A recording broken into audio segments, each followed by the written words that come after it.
Para jamaah yang dirahmati oleh Allah Subhanahu wa taala, jikalau misalkan ada kehilangan di suatu kampung, ya. Kemudian orang yang kehilangan itu bertanya kepada orang pintar lah misalnya. Walaupun nggak pintar ya.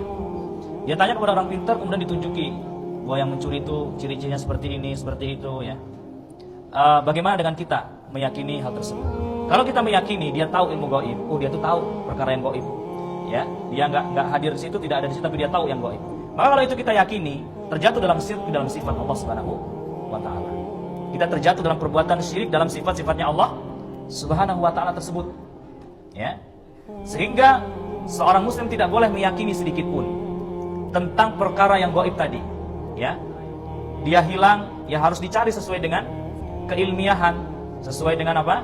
Keilmiahan. Misalkan ada CCTV yang memantau ya, atau ada saksi yang melihat. Nah, itu baru apa? Sesuai dengan keilmiahan kan? Sesuai dengan kejelasan yang ada.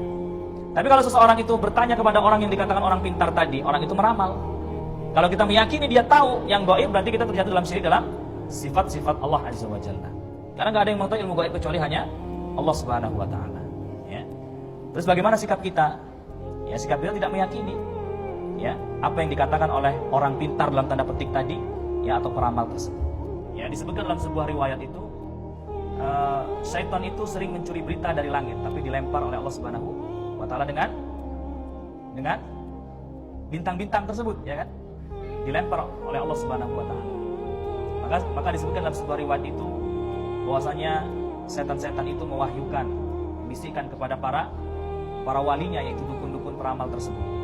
Dan semuanya itu berisi kedustaan, 1000 berbanding 1, ya. 1 yang mungkin benar, 1000-nya dusta. Maka dalam sebuah hadis juga disebutkan, barang siapa yang mendatangi tukang ramal atau dukunnya, kemudian dia membenarkan, sungguh dia telah mendustakan Abul Qasim, yaitu Rasulullah Sallallahu Alaihi Wasallam. Itu menunjukkan kepada kita nggak boleh membenarkan tukang ramal, nggak boleh kita membenarkan ucapan tukang ramal. Ya, sehingga kalaupun ada misalkan dia meramal kok terjadi, maka itu bukan dalil bahwasanya itu pasti benar. Karena apa? Dustanya masih banyak.